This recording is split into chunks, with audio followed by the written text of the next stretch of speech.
You know, for a very long time, I have said to people who call Jim McGovern a communist, come on, that's funny, that's, kind of inflated rhetoric, but come on, the guy's not a communist. I mean, he's a radical, and he's actually become more radical since his district now encompasses Amherst and Northampton. But I always push back. Well, not anymore. Let me explain to you why. He has some obsession with Cuba, a real obsession with Cuba. This past week, the Trump administration decided that they would lift a restriction on people suing because of the use of property stolen from them by the Castros when they came to power in Cuba. Now, back in 1959, they seized property that was owned by Americans.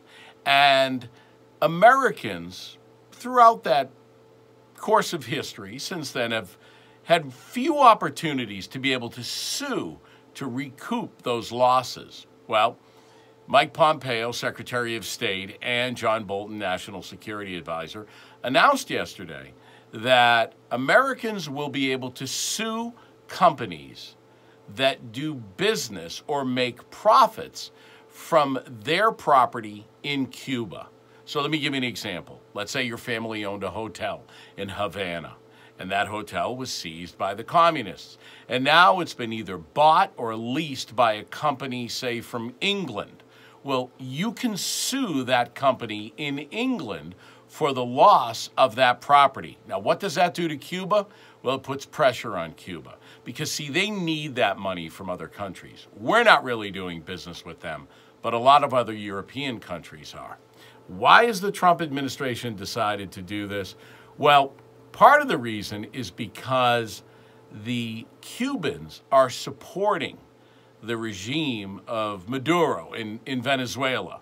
You know, he's not the legitimate president there anymore, or at least is not recognized as the legitimate president in that crumbling socialist nation. So in order to put more pressure on Venezuela and on Maduro to step down, you have to stop bad actors like Cuba from helping them. So now you understand the reasoning behind it. Well, Jim McGovern has finally come out swinging, saying this is a Cold War era stupid policy.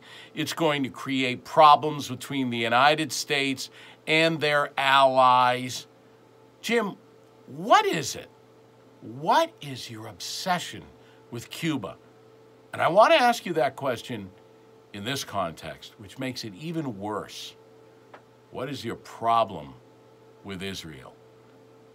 Are you beginning to side with the Ilhan Omars, your colleague in Congress, who is openly anti-Semitic, talked about some people did something? That's how she referred to 9/11. Why did you not attend the joint session of Congress when Benjamin Netanyahu addressed the assembly? You're looking more and more every day like a BDS type of person. Yeah, boycott, divest, sanction. The real radicals and the anti-Semites of the left. You are. You should really face it. And let me ask you this question.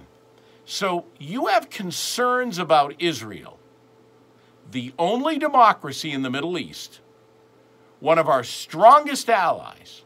You have concerns about that free nation, that nation where there's freedom of the press and a lot of other freedoms.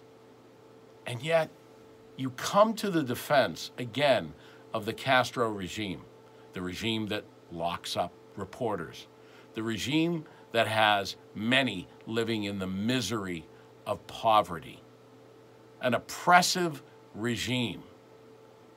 I don't get it. You want them to help Venezuela? You want Venezuela to stay socialist? Jim, the next time somebody comes up to me and says you're a communist, I'm not going to call it rhetoric. I'm going to say, yeah, I've really been thinking a lot about that lately. Okay, our Twitter poll for the day. Very simple, very straightforward.